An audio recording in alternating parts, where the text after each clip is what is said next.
Those who are online, write your questions under the video or send your questions to the organizers. And the first question is from Tagir. Try to make sure your questions are relevant to the seminar topic. Good afternoon. Here's my question. How do past relationships affect loneliness in the present and future? And how can we fix them, neutralize the mistakes of past relationships? Happy to see everyone. Good day. Thank you for joining us. For those from Odessa, I want to say that the seminar in Sevastopol will start the day after tomorrow. You can come. Everyone who wants to come, you can come. We will come. We'll be waiting, but don't tell anyone in Ukraine. This is secret information. It's a secret to be shared with everyone. Past relationships do affect the future, of course, but it's not mainly relationships that affect it, but faith. We'll talk a lot about this today. Faith can be in pure goodness, passion, and degradation. In pure goodness, people believe in God. In passion, they believe in people, and this faith in people lives within us. We haven't gotten rid of it. Even if I want to believe in God and I decided to believe in God, life will still show who I really believe in. If my faith is in passion, I believe in people. If I believe that a person will help me in life instead of God, then losing that person is inevitable. First of all, love faith destroys relationships. And secondly, there will be prolonged stress afterward. Depression will prevent building a relationship even if someone tries to build it. Men often succeed more in building new relationships. It's easier for men to meet someone. But there's no use in that, because relationships should be created in the heart, It's not just about meeting someone while the heart is occupied with a previous relationship, because faith cannot be changed so easily. One needs to really learn to believe in God and receive mercy from God. If a person believes in God, their heart feels light, everything is fine with them, they can meet someone new. But if one believes in a person, then one thinks about that person either positively or negatively. That means one thinks, either I'll meet them again, get them back, or everything in life is in vain. We know many songs have been written about this. One needs to overcome this through prayer. Faith in God is needed. As soon as a person starts to believe in God, night turns into day. Where there was night in their life, now day has come. This is how past relationships affect future ones. Also, men retain a certain perception of women. Often if a man loves a certain girl, then in the next relationship he looks for the same face, someone who looks similar. Then the girl rebels. Later, when she understands that he likes her because she resembles the previous one, she ends the relationship. She doesn't like it. Or the opposite. They look for a girl completely different from the previous one. If there was a negative experience in a previous relationship, still, people often base everything on previous relationships, but if a person believes in God, this influence is not as strong, it's minimal. Then should one follow God's path, go towards Him? Then the past will have little influence, and according to fate, a more pure and correct relationship will come? There is a day. Shadows exist during the day too. There are places where there's no sun, there's shadow. But it's still day, and there's night. If a person believes in people, then they have night in their life. They have no day, they have a blind life. They see nothing ahead of them except this night. Love blinds a person. Life becomes dark. It's like living in darkness. A person must love God, fulfill their duty to people, and maintain a good attitude towards them. Love is meant for God, and one should maintain a good attitude towards people. But if a person believes in people, then they have no life, in fact.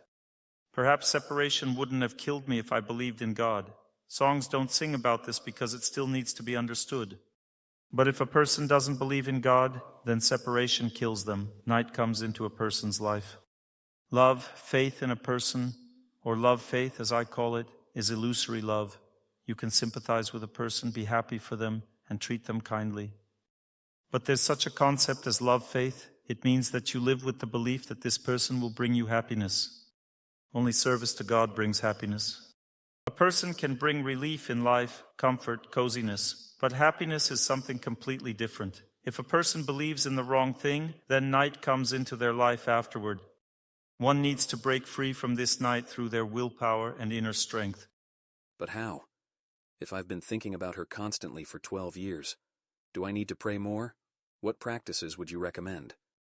The practice of relationships, spiritual relationships. The more a person immerses themselves in these relationships through lectures, going to temple, praying together with others, not alone, but together. Long prayer is needed. All of this together gradually leads a person to inner relief. The more a person's faith switches to God, the easier it becomes to live. Relief comes. And love for a person, love, faith in a person, is later perceived as some kind of dream, like some kind of delirium, as if you were in delirium. It feels like you were placed in some kind of delirium. Clarity appears. Everything becomes clear to a person. Everything becomes clear. One needs to immerse oneself. One should be immersed in God, but this happens through one's inner strength. In fact, this whole world is created for love towards people. It's created to forget God. Here, everyone loves people. Love, faith in people is the foundation of this world's existence. And therefore, our goal is to break free from this slavery. We must learn to love the one who is worthy of love. A person is not worthy of love, faith. It only seems that way to us. Only God is worthy. If a person loves God, they are worthy of love, faith, but as a spiritual mentor, not as a close person. Not as a loved one, but as a mentor, as a spiritual teacher. One can endlessly love a senior mentor, and this love won't be befouled because the senior always transfers this love to God. Thank you, Dr. Torsunov. Thank you. The next question is from Moscow, from Natalia, and then the next city, from Elena. Please get ready. Hello, Dr. Torsunov. Thank you for the opportunity to ask a question and get an answer in such a delicate matter, I would say. One of the important ones. How to distinguish my right person from someone who isn't right for me? What should I pay attention to? The question itself already contains loneliness, or love, faith. The very idea of searching for your other half, which some lecturers keep discussing and drumming into people's heads, is a very dangerous idea. It points to the fact that people are being conditioned to believe that there is some soulmate out there. This is love, faith. It means you need to look for your soulmate, and there are two options, or rather one. Either you think you found your soulmate, and then this person leaves you because you've developed a love, faith for them. Or the second option, you'll just remain alone, because you'll keep seeing that this one is not your soulmate and that one is not either, because a person perceives a soulmate only as some kind of ideal for themselves. It's impossible to perceive someone underdeveloped as your soulmate. We want an ideal, after all. And a woman doesn't particularly perceive her own flaws as problematic, but a man's flaws are a real problem for her. The same goes for a man. He doesn't perceive his own flaws as a problem, but a woman's flaws are a problem for him. So how do you search for a soulmate or determine that someone isn't right for you? In fact, there are several main criteria. First, the person is following approximately the same path as you. That means that they are in pure goodness, want to believe in God, work on themselves, and so on. This is the first and main criterion. The second criterion is mutual understanding. That means that you communicate with the person more or less normally, as if everything is fine, you understand each other. And the third criterion is sympathy. Simply the person is pleasant, you don't feel repulsion. So these are the three criteria. The first and main one is that we walk together the same path. Even if there is repulsion, but we're following the same path, this will sooner or later become the main value. The second criterion is that you can come to an agreement. While communicating with the person, you can resolve everything. And third is that the person is likable, pleasant. You see, living together, family life, is not about joining two halves. Living together is cooperation.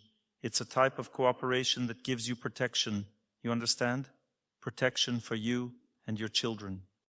Protection specifically through faithfulness and the right path that a person chose, not, as some people think, we're stuck together, we're two halves, and that's how we're protected. This is complete nonsense because there are no soulmates. Sooner or later you will suffer next to the person definitely, and furthermore, if someone is suffering with someone, they will always look elsewhere, and they will always search for someone else. And if there's no conscience, meaning if there's no God in the relationship, they will definitely find someone else and leave the relationship. And then life will fall into ruin. In other words, it's a nonsensical idea that I can find someone who will completely protect me and give me everything, complete me in life. This is complete nonsense.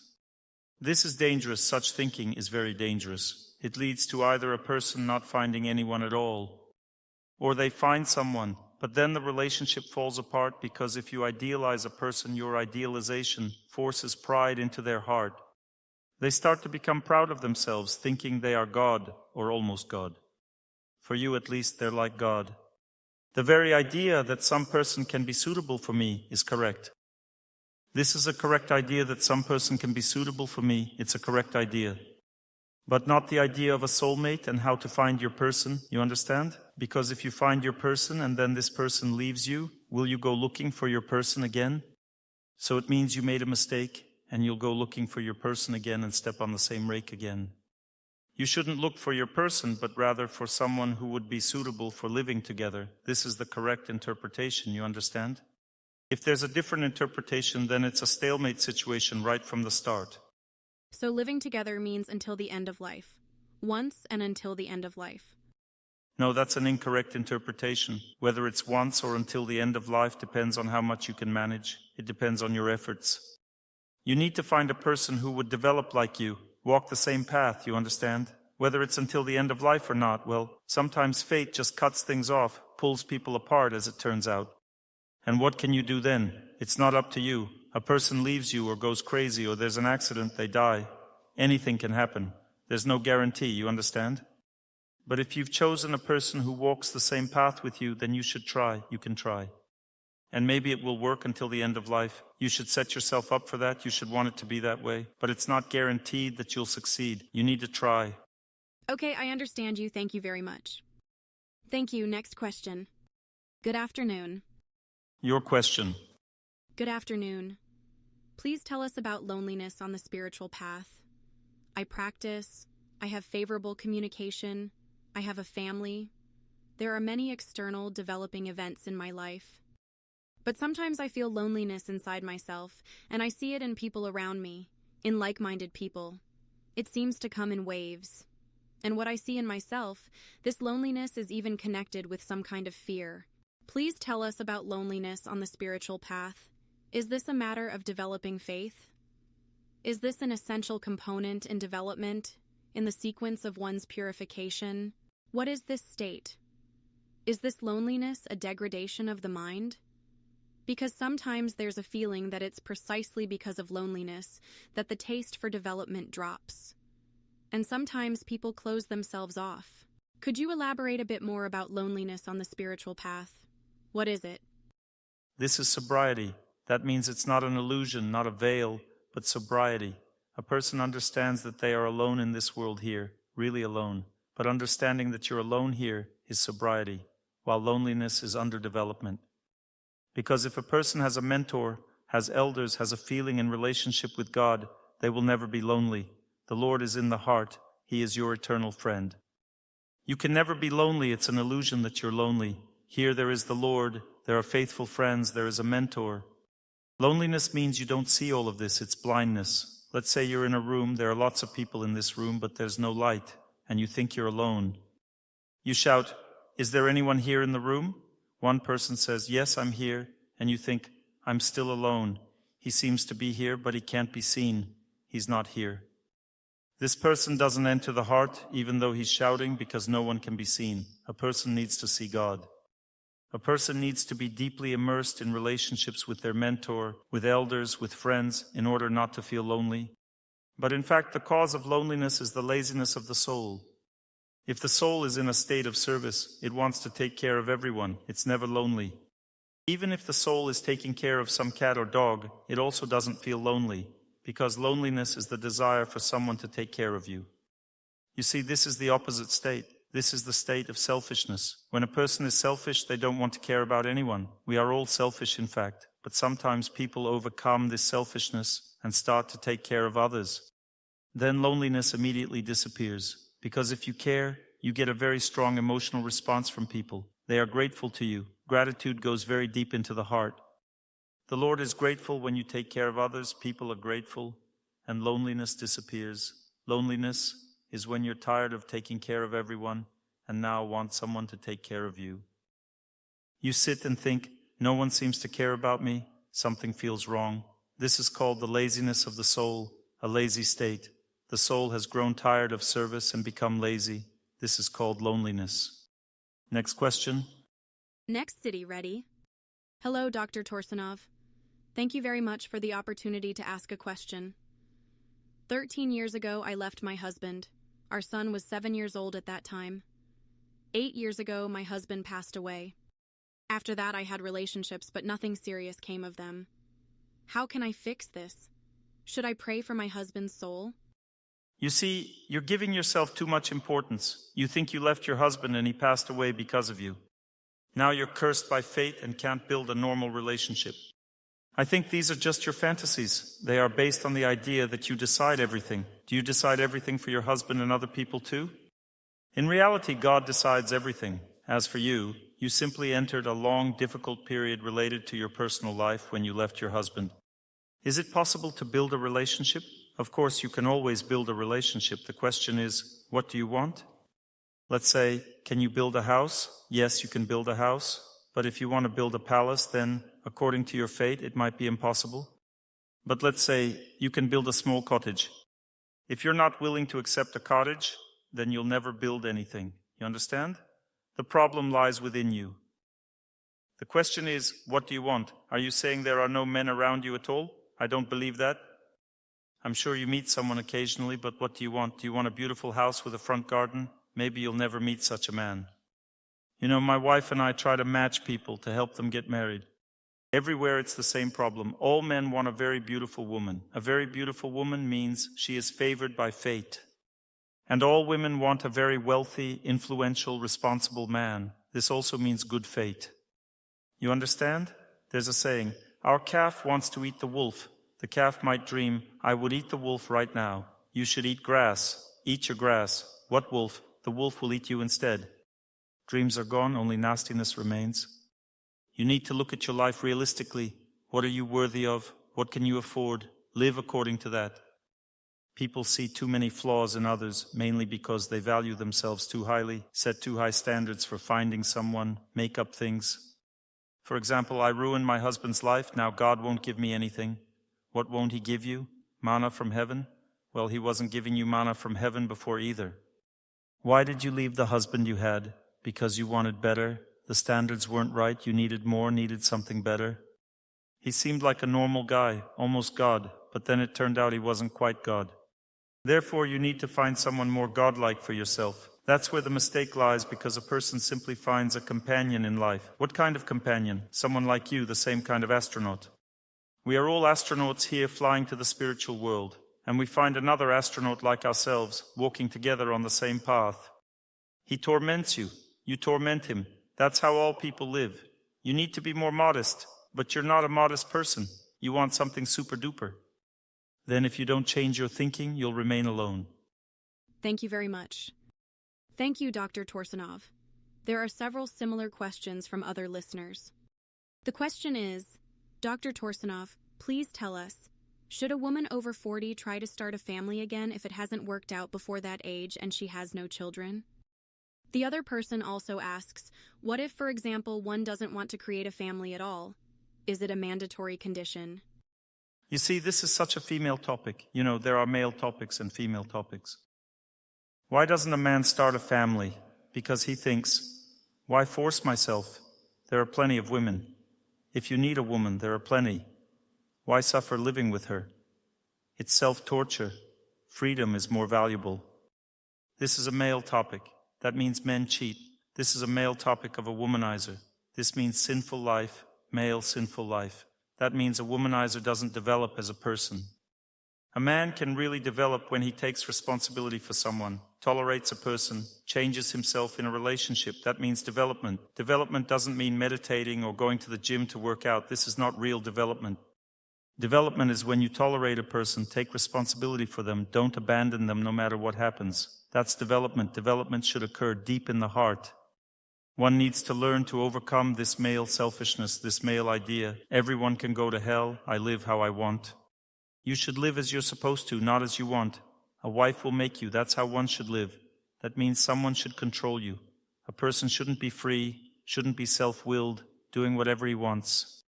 This is male loneliness. It means a sinful male life. Now about female loneliness. Female loneliness means comfort. Why care about someone? Make efforts. A female body is great. It's so good to live in it. A woman relaxes lying on the bed. No one bothers her. Silence and peace at home. It's so great. She cooks for herself, eats something tasty. Why does she need a man? He would torment her. She would have to take care of him all the time. Children would only bother her too. It's so good to be alone. Living peacefully. Well, you endure this feeling of being alone a little bit. Endure it. You can, after all, invite some man over.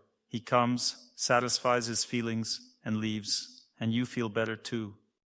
That's it, then everything's good again, alone again. So a woman enjoys her female body, she enjoys the coziness, comfort that she created for herself. A man enjoys freedom, independence.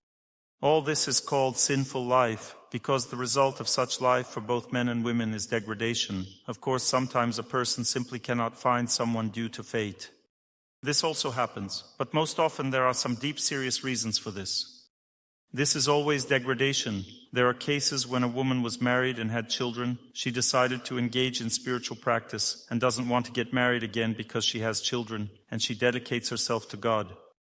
This option is normal. This is a spiritual option. But if a woman has children and she doesn't want to serve God but wants to have love affairs while not wanting to have a husband, then this is a sinful option, and it will lead to hell. All these solitary lives, when a person neither dedicates themselves to God nor to other people, but simply enjoys life aimlessly, leads further to hell and animal existence. Human life is meant for sacrifice, for spiritual practice, for taking responsibility for people. A person can be a monk or a spiritual teacher, then they take responsibility for the whole world, sacrificing their life to people. If they don't want to live like this but want to enjoy life, then it's a sinful life for women. Now she feels good alone. That's the trick. The female body gives pleasure. That means a woman feels very good in it. She's self-centered. She feels good in this female body while young. But later, when the female body ages, it brings suffering instead of pleasure. That's when she starts to suffer. Why? Because a woman can be happy only from two things. First is comfort, and second, relationships. And happiness from comfort is easily accessible happiness for a woman, but it ultimately brings suffering, because an old aging body doesn't bring any comfort, and then a woman gets nothing at all. She doesn't get happiness from relationships nor comfort, and simply starts becoming an old grumpy lady. An old grumpy lady is such an angry form of life that doesn't love anyone, yells at everyone, gossips, walks around hissing.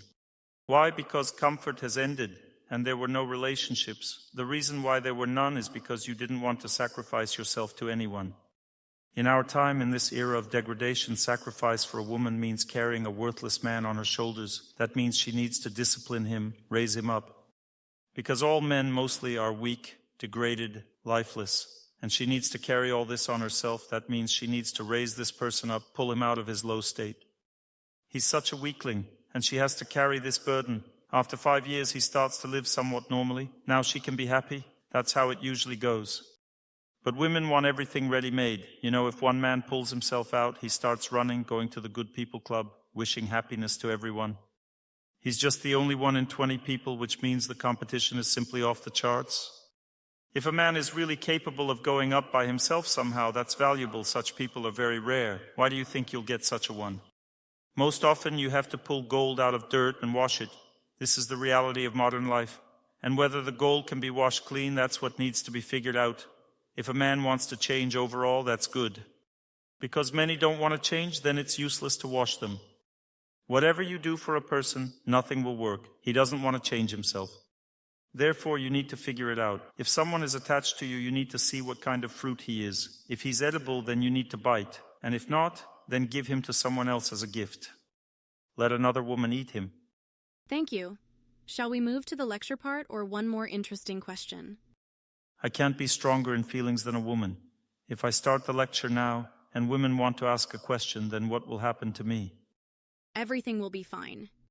We start the lecture, then the question isn't interesting. It is interesting, very relevant for many. But we basically covered it in the previous seminar. All right, good. So, loneliness. There are many variants of loneliness. In general, according to the Vedas, as the era of degradation progresses, all people will become lonely. They will live together only for pleasure and conceiving children. The rest of their life will pass in separation. We are moving towards this. Let's say 200 years ago, mostly everyone lived in families, there was 1% divorce rate, and so on. Now 80% of marriages end in divorce. Even if people live together, it's not for long. And 50% of people don't live with anyone at the present time, meaning they are lonely. This indicates degradation of humanity as a whole. Because the sign that you can't live with anyone indicates weakness, weak psyche, weak character, weak health, weak development. There are many types of weaknesses that make it impossible to live with anyone. We'll talk about this now. The first type of loneliness is loneliness that comes from living in degradation, or loneliness that arose as a result of insufficient spiritual development. In general, all types of loneliness indicate insufficient spiritual development, because when a person is spiritually developed, they always create a family at a certain stage of spiritual development. And at a higher stage of spiritual development, one comes to abstention. There are two types of abstention. The first type of abstention is when you renounce within the family without destroying it, and the second type of abstention is when you go to a monastery. But in any case, there are three stages of human development. At the first stage, one is always alone because no one can live with them, and they can't live with anyone. At the second stage of development, they are always in a family, and at the third stage of development, they are in abstention, alone again. But they're not lonely anymore, as they build a relationship with God. But they can build relationships with people, they can have companions, husband and wife can be together. But this is already a detached relationship. Such people don't use each other for pleasure. They can live together, but they don't enjoy each other. They don't enjoy each other's bodies. There are restrictions in this relationship. This is called a mentoring life. So what is loneliness and degradation? A degraded life itself always means loneliness. Even if a person is married but lives a degraded life, it's impossible to be happy with such a person, impossible to build a close relationship. And this person, even when married, will still be lonely, and this family won't last long. If the other person is normal, they will either keep distance from you, or this relationship will end altogether. Generally, it's better not to end a relationship even with a degraded person. If God gave them to you, try to discipline them. But you can't get too close to such a person, it's impossible, as it burns out your psyche. It's impossible to live closely with a degraded person. So, alcoholism in men leads to distorted self-esteem. That means a man gradually becomes degraded. He doesn't believe that he can develop somehow. It seems impossible to him. At the next stage, he develops irresponsibility. He transitions to a depraved life, and moral degradation sets in. We know many of these degraded people. We see them on the streets. They evoke only one feeling: aversion, disgust, and naturally it's impossible to live with such a person. Some think that two degraded people can live together. This is also impossible. They can, of course, live together physically, but such life is full of scandals, beatings, hatred, anger, and violence. That means that it's not life, but just some pointless existence. Alcoholism in women reduces their self-esteem and intuition. A woman enters a state of hopelessness, and then comes debauchery and a very negative perception of the world. That means that a woman who drinks hates everything around her. The whole world for her is a hostile world where there is no happiness, no love, no relationships. There are only some animal instincts, and that's all. Smoking in men is associated with the accumulation of internal tension. This is also a type of life in degradation, but it's not so obvious. A person accumulates internal tension and releases it externally through smoking. He thinks that it relaxes him. But this is just an illusion. An internal tension gradually accumulates. In general, smokers can live either in passion or in degradation. What is the difference? The difference is in being withdrawn. That means that at some point the tension builds up so much that a person can no longer open up to anyone. One becomes withdrawn, constrained, lonely. As a result, a person has difficulties in a close relationship. We notice that if a person smokes, it's very difficult for them to open their heart, difficult to build any relationships. Eventually, God doesn't give such a person any chance to live with someone. They develop infertility. Such a person no longer has the right to have children. Smoking leads to withdrawal, constraint, infertility. This is also a type of life in degradation which ultimately leads to loneliness. But it all seems to start normally. A person smokes and it seems that everything is fine until they become more and more withdrawn. And this withdrawal comes from tension.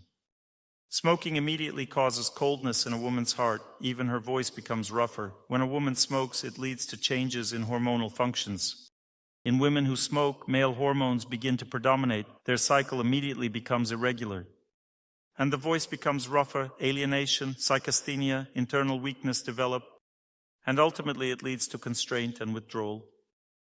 If we look at businesswomen or men who strive for business, we'll notice that these people are mostly all lonely, constrained, withdrawn, and they all smoke. Everyone smokes. If you look at these people's lives, you can see that they have civil marriages. which means loneliness in marriage. Because a civil marriage means that we don't believe in each other, we just live by contract, so to speak. It's a business-like family relationship, which also doesn't save a person from loneliness. If you can't trust a person, you will be lonely with them. You'll definitely be lonely. You're just pretending you're not lonely. What does life in passion mean? A person believes that happiness is comfort, coziness, prosperity, and good social status. This means happiness. We strive for happiness. What does this mean? It's refrigerators, apartments, prosperity, comfort, coziness, good salary, vacation in Turkey. That means this is happiness. A person thinks this is happiness, but comfort is not happiness, and in fact, if a person strives for comfort, they lose comfort too, because comfort always comes from a life in pure goodness. For example, those who go for a run feel relaxed after a run, especially as they age. Running or working out contribute to your sense of comfort, but if you don't do it, you get all tense and feel no comfort at all. With age, a person cannot get comfort so easily. They need to perform healing practices to have comfort. And therefore, even if you have a lot of money, a good house, you have everything, where does the sadness come from? Seems like you have everything and you're alive and healthy and should be living without worry, so where does the sadness come from? The sadness comes because you're living incorrectly. Comfort doesn't lead a person to happiness. A person gets used to comfort. They have an apartment, it seems not enough, they need something more. Or let's say they went to Turkey, don't want Turkey anymore, want to go somewhere else. They're already tired of their spouse and want another one.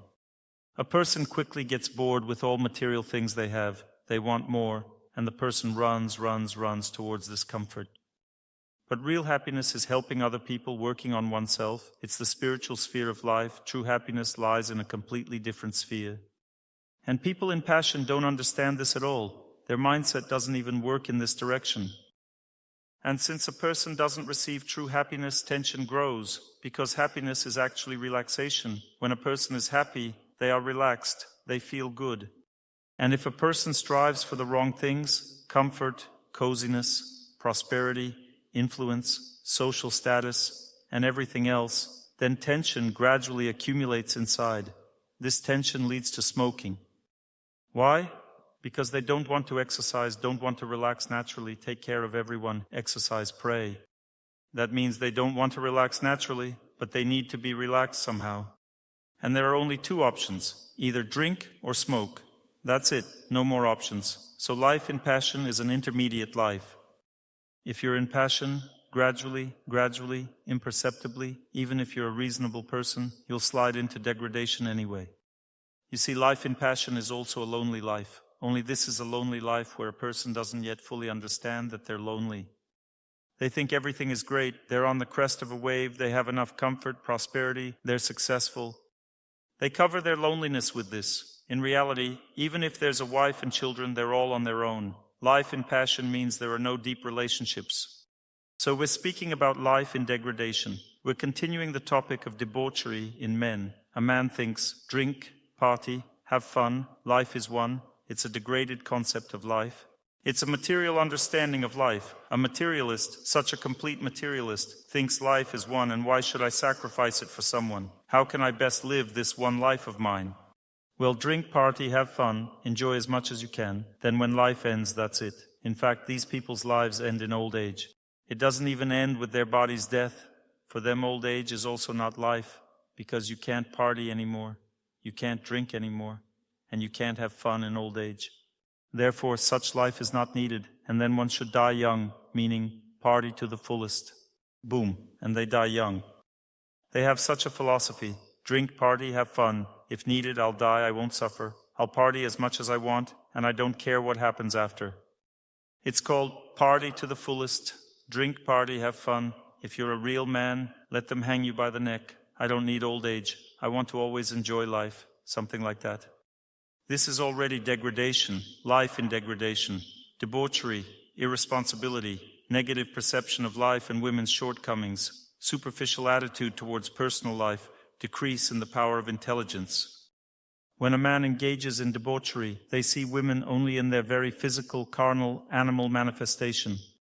He treats women very indecently. Women for him are just an object for pleasure. He perceives female nature only from the position of base instincts, and consequently there is no love in this. When people engage in debauchery, they turn into machines for satisfying their animal needs, and there is no love in this, and people therefore become lonely because of debauchery. Debauchery makes people lonely.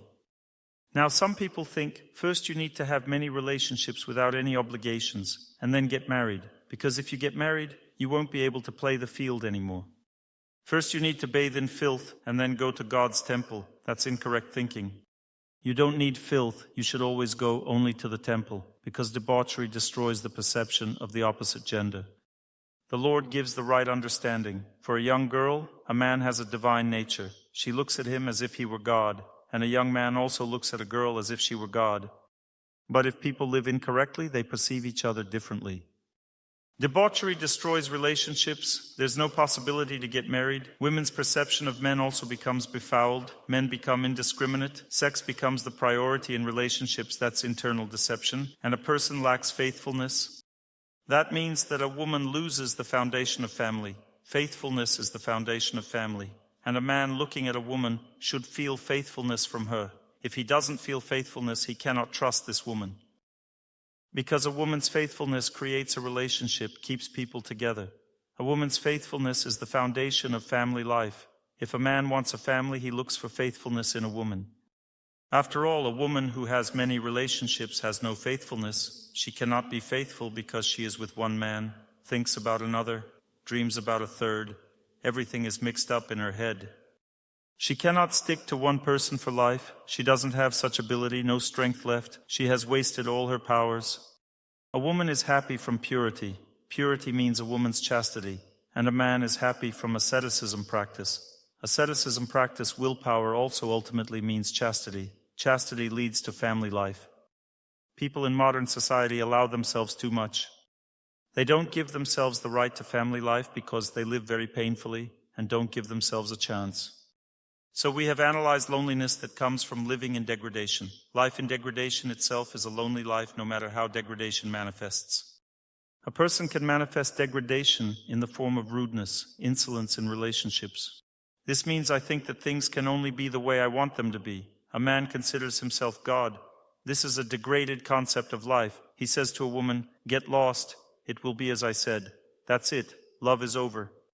And a woman likewise, at the slightest thing, she immediately takes offense, throws tantrums. These female tantrums taking offense. This is also a concept, I am God. There's a male concept, I am God. It manifests as anger. There's a female concept, I am God. This is being easily offended. Constant vulnerability. She thinks everything is wrong. This is the female concept, I am God. The concept of I am God is a degraded concept, and it always leads to loneliness.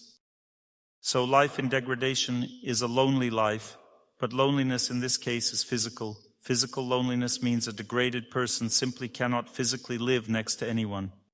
Even if they, I repeat again, have a wife or husband, there still won't be a physical relationship, because it's impossible to sleep in the same bed with filth. It's physically impossible. And if a person builds a physical relationship with a degraded person, they degrade themselves as a personality. Therefore, if you have such a situation in life, your close person drinks like a pig, swears, beats you, and if you go to bed with them, this means that you are destroying yourself as a person. You're simply destroying your dignity. Therefore, the only way to build a relationship with such a person is to maintain distance. Distance means no physical intimacy, no close relationship, just maintain a business-like relationship. Take care of the person, live together, raise children, but don't get close, and set conditions. If you continue to live a degraded life, you can't get close to the person in this case. A person burns out, ruins their fate, their life. There is physical loneliness. This is life in degradation. Mental loneliness means life in passion. What is life in passion? It's when a person has chosen the wrong happiness. Life in passion is choosing the wrong happiness. I repeat again, true happiness comes from taking care of others, from faithfulness, from relationships, from friendship, from serving God, from selflessness, from self-sacrifice, from dedication. That means real, heartfelt, deep, true happiness comes to a person in life. True happiness comes from fulfilling one's duty, right behavior, studying the scriptures, and right lifestyle. But if a person doesn't understand this, they start looking for happiness in prosperity. And happiness in prosperity means excessive busyness. Excessive busyness immediately leads to loneliness. That means as soon as a person gets excessively busy, they lose balance in life, can't do morning exercises, can't do sports, they don't remove tension from their body, and strong internal tension accumulates.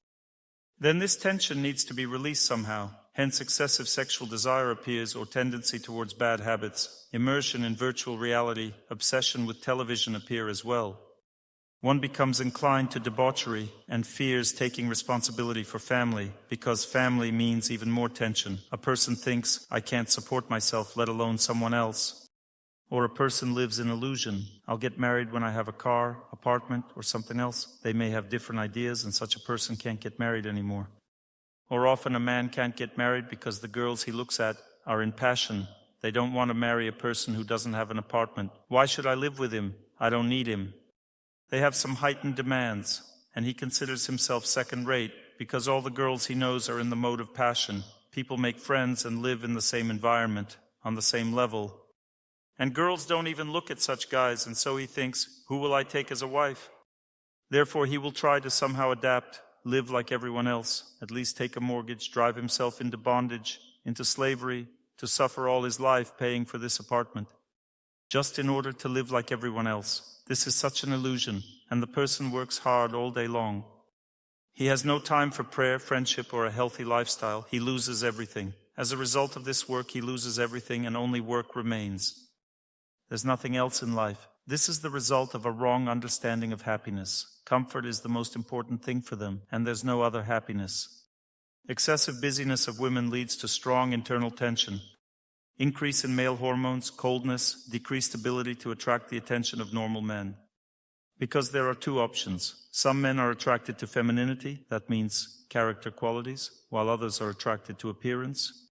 And to attract with appearance, according to passionate understanding, you need to get lip injections to make them puffy, get injections in breasts, hips, and other parts of the body. Such a ready-made doll for sex, and it's a pleasure to have sex with this artificial doll. This is the concept of love that men and women in passion have. In other words, to love and be loved, you need to be attractive, and everything needs to be firm and artificially made. Or a man needs to pump up his muscles to appear like a real man. That means that he's ready for sex, so to speak. These people build very rough relationships with each other. Mostly they have either one-night stands or civil marriage. They came up with this expression, civil marriage. It means cohabitation. A real civil marriage is when you officially register it. Then it's a civil marriage. That means that you are a citizen of some country and you registered your marriage. Then you have a civil marriage. They invented this expression to avoid calling such relationships cohabitation. They called it civil marriage. In reality, it's just cohabitation. Why cohabitation? There are deep reasons. Life in passion is the cause. Because people in passion strongly yearn for relationships. And since they don't understand what relationships are, they lower their standard of behavior. They jump into bed right away and can't even simply communicate with each other. And they use each other for pleasure to the fullest. And then, when the pleasure is over, they can't part ways and keep living together like two cohabitants. Each does their own thing because the pleasure is already gone. At first, they enjoyed each other for a couple of years. The pleasure ended, and now they just live with each other like plants. This is life in passion. People don't understand that when they enjoy each other, it's not a form of closeness. Closeness is about sharing ideas and views. It's called heart closeness. Heart closeness is not infatuation or enjoying each other. Heart closeness is when you walk the same path together. Walk together. That doesn't mean going somewhere, to a bar, for example, or going to a resort or somewhere else. Going together means going to a temple, going to the good people club together, going somewhere nice together. If we go through life together, then the path ahead will be bright.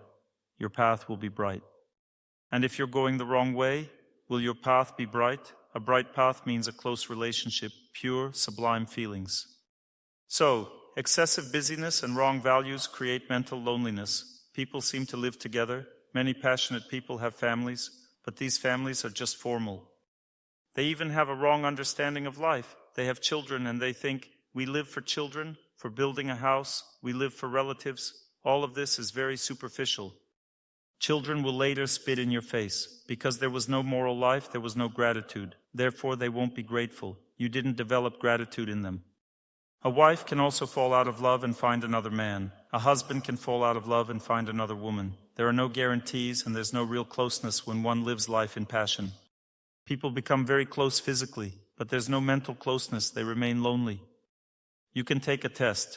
Do I have closeness with my husband, with my wife, or not? Is your family in passion or in pure goodness? Take the test. Definitely you aren't in degradation, because you're already listening to my lectures. A person in degradation cannot listen to lectures. They feel aversion. If you can openly talk with a close person about some intimate topics kindly, without hysteria, because intimate conversations for people in passion begin when hysteria starts. When a person is having a tantrum, they no longer control themselves. They say, I couldn't care less about you. I need the apartment, not you. I could find someone 1,000 times better. I'm suffering with you. I'm living with you because of the children. A man is shouting all the truth, cursing, then calms down and says, sorry, I said something wrong. Thinks to himself, it's all true, but why talk about it? She won't understand anyway. Forgive me for saying some stupid things. Actually, everything is fine. Let's continue living. We have children, an apartment, everything is fine. We have relatives. We are husband and wife after all. But in reality, this is all just an illusion. People live in some kind of illusion, and then, eventually, when they find some new infatuation, this illusion dissipates. A person easily, without any problems, leaves their close one. There were many such cases. I just remembered. One girl said, Dr. Torsunov, we lived together for many years. We have 2 children. Why did he leave me? Why did he go to another woman? Why did he act like this at all? We were close people. We were close. I said, you weren't close at all. Think about it. Did you ever have a heart-to-heart talk with him? What was your closeness about? You only talked about children and family matters. That's all. Where's the closeness? There is no closeness, just living together. Business-like coexistence. This is life in passion. The next type of loneliness is an interesting type of loneliness. We are now talking about loneliness due to incorrect understanding of life. It's a big and deep kind of loneliness. Due to incorrect understanding of life, people become lonely. There is another type of loneliness arising from impersonal pure goodness. There is personal pure goodness and there is impersonal pure goodness. Please learn to distinguish between these. Look, let's say there are people in pure goodness here and there. Some people in pure goodness take care of each other, serve God, they help others. And other people in pure goodness sit in meditation. They want no one to bother them. They seem to wish happiness to everyone, but in reality mostly to themselves. Or they even honestly repeat, I wish happiness for myself. I am the sun. I am a big bright sun. This is also pure goodness. They seem to be vegetarians. Don't eat meat. Don't engage in debauchery. Live a good life. But what do they want? They want happiness. They just understood that happiness has a higher nature, pure bright nature. We immerse in happiness. We stay in happiness. Forget everything. All people are far, far away. I am happiness. I am a big bright sun in happiness. I immerse myself in this happiness. I live in this happiness, and I don't care about anything except myself. There's only me, and there's no one else around. When a person immerses in such an impersonal concept of pure goodness, they stop caring about family, children, friends. They feel good with themselves. Learn to be happy within yourself. You are self-sufficient. You don't need anyone. You only need yourself. Immerse in yourself and live inside yourself. Forget about everyone. When you become completely self-sufficient, then you'll be absolutely happy. This is a very dangerous theory. This is a very dangerous theory because this theory always ends in complete indifference to everything in this world, unwillingness to care for anyone, and living only for oneself. This is foolish self-sufficiency. Enjoying oneself is a very dangerous idea. Such people actually take great pride in their purity and sublimity. They lead a lifestyle detached from everyone. They actually always use the benefits of this society, but they don't want to give anything back. Some of them brazenly collect donations. They say, I am holy, I am an exalted person. You must pay for my happy life. And they use other people's money, give them instructions, become gurus or mentors. And they mainly teach everyone yoga, meditation, mantras directed at oneself. Mainly they teach yoga, meditation, mantras focused on oneself. Mantras like Klim, Shrim, and something else. That means that there's no service to God, just opening chakras, opening yourself, making yourself happy from within. I am a great light. I am a big bright sun. I don't need anyone except myself. I am self-sufficient, and so on and so forth.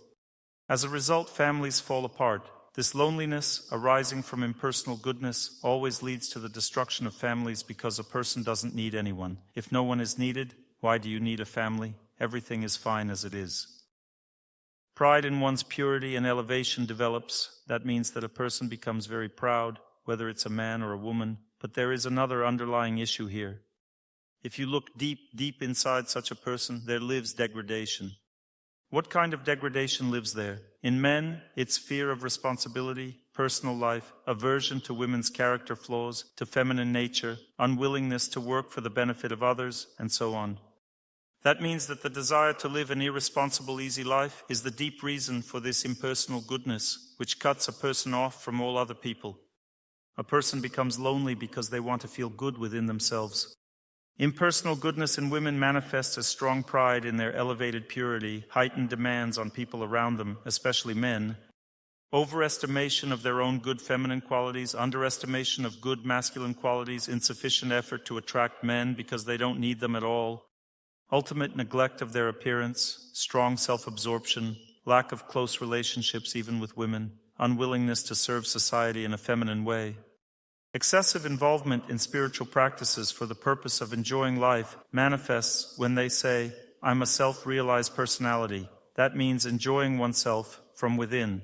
Self-sufficient woman means no one is needed. Everything is fine as it is. She becomes a self-sufficient person enjoying herself from within through meditation. Got it? This is called incorrect understanding of life. The correct understanding of life is pure goodness. What kind of pure goodness? The one where there is a place for God's personality, a personal understanding of God. A person in pure goodness thinks, "I am God's servant." That means I am a person in pure goodness. I am God's servant.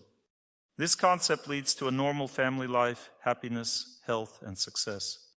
Even success, because people in passion cannot be successful because they invest in the wrong things. Let's say if we take the main attributes of a successful person, that means wealthy, influential, even famous person, what are their main attributes? People in passion claim that the main attribute of such a person is a good understanding of qualification. That means a person is a qualified specialist. They develop very deeply, understand their business thoroughly. This is the main attribute of a successful person from the point of view of people in passion, but in reality the main attribute of a successful person is good qualities. Responsibility, ability to forgive, ability to see people positively, ability to work hard and well, and even to absorb knowledge. This is also an ability of pure goodness, meaning a person works on themselves. Such people have the ability to see people, intuition, and the ability to have a very strong sense of self-esteem. Strong self-esteem not in passion, not in degradation, but in pure goodness. It means self-esteem that inspires other people rather than suppresses them.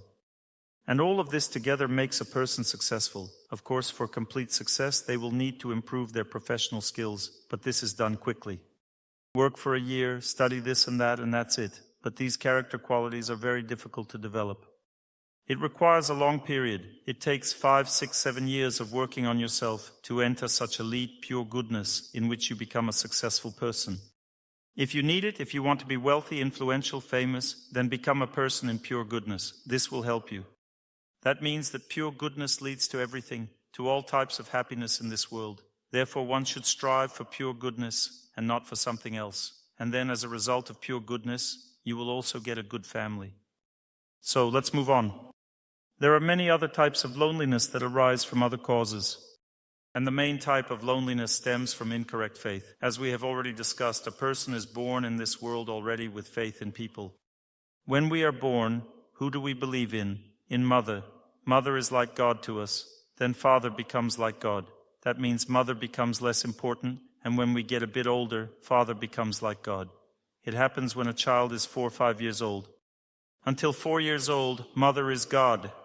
You see, every time we decide to perceive someone as God, then disappointment follows.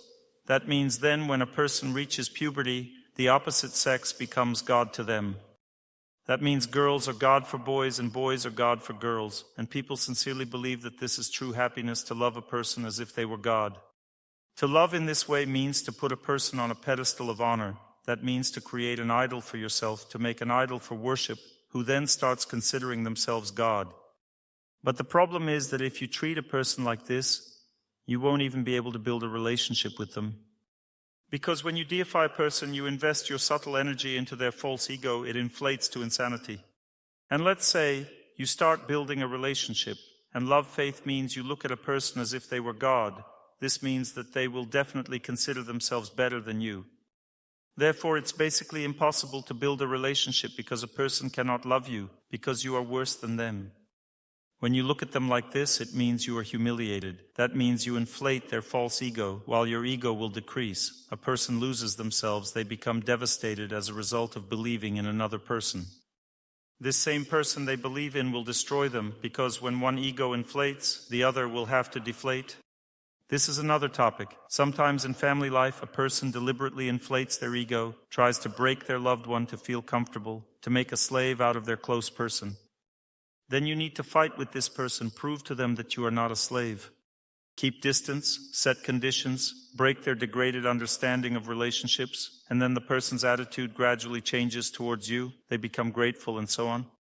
This is a whole topic. Any person, if they are believed in as God, considered God, their self-esteem inflates. In connection with this, there are songs that show what it means to consider a person as God. And what will be the result? I've already told you, it's loneliness. All these types of unhappy love, due to which you can't meet anyone, or you've met someone but can't build a deep relationship with them. This is all a result of believing in a person, not in God. What is faith in a person? This is a story before meeting, so to speak. Before you meet each other, you've fallen in love with someone. God forbid you actually meet your loved one again. It will be a total disaster, because eventually they'll leave, and there will be stress for a long time. And before the meeting, it worked approximately like this. Now I have a question for you. Who brings the dawn? God brings the dawn. This is described in the scriptures. When people receive mercy from God, they see Him. They see God. His words are like the songs of birds. It is said that when He speaks, it resonates like birds singing, and His gaze is like the sun. His gaze illuminates like the sun. This is how it's described. God is portrayed as the one who brings dawn to your heart. When you see God, dawn breaks in your heart. It's akin to being born again. When He speaks, His words are filled with the melody of bird songs. His love spreads into your heart like a sunbeam. This reveals that this is God. This reveals who God is. God is a person with a distinct personality. This is how He influences us. In ancient cultures, people worship God by creating beautiful statues, crafting them with divine artistry, and worship God through these statues. They decorated these statues. The Lord would enter these beautiful images and work through them. Today, this practice is labeled as idolatry. However, true idolatry is not about worshipping God, but rather worshipping deities like Rožić or Pšeniček or some other deity who are thought to provide specific blessings. Rožić gives harvest and Pšeniček gives wheat harvest. Nonetheless, it is still possible to worship God through a statue. According to the scriptures, those who witness God's presence often describe Him, depicting His appearance and characteristics in their creations. They then worship God through these representations.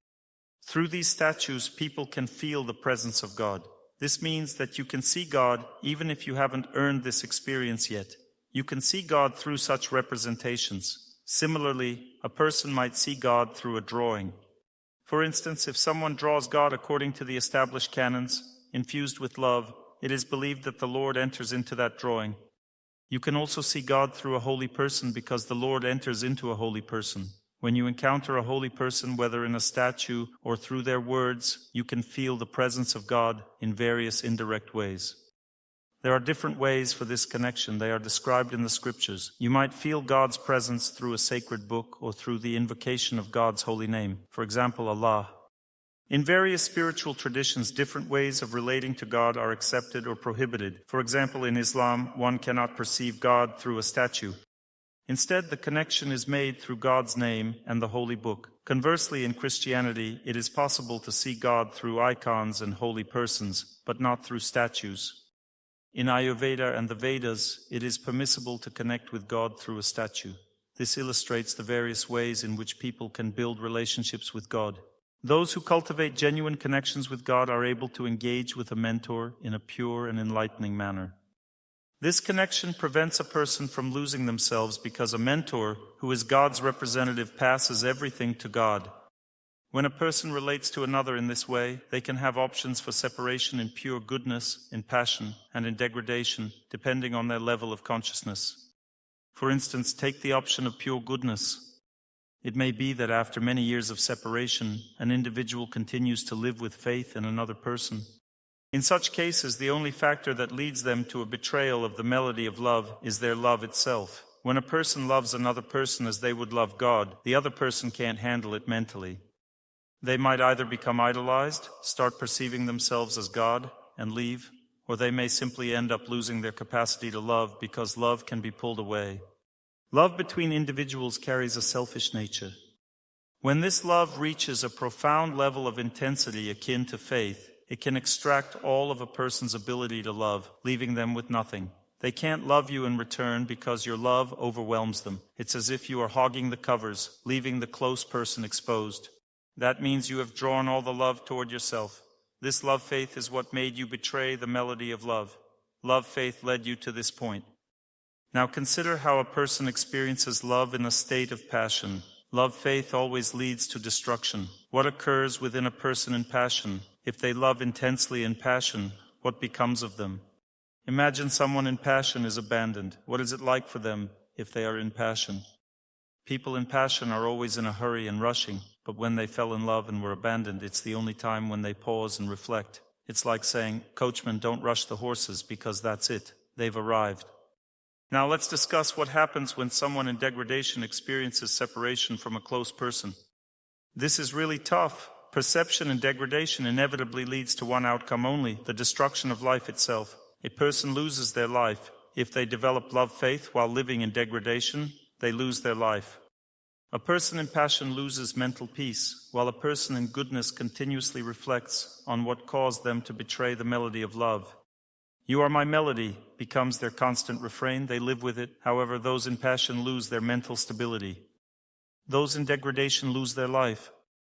They adopt a stubborn perception of the world. "I want to be with you, I will be with you. If I cannot be, then I'll die."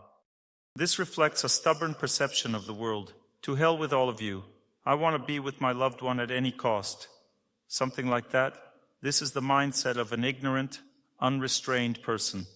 Such individuals are unable to comprehend that reality can differ from their desires. It is a fundamentally ignorant view of the world. So, returning to the concept of love faith, I emphasize that love faith is something innate to us. When we are born, we hold an unwavering belief in our mothers akin to a belief in God. However, we are meant to outgrow this. If we encounter this experience in our youth, we should live through it and come to the realization that this belief is misguided. Such ideals do not truly exist.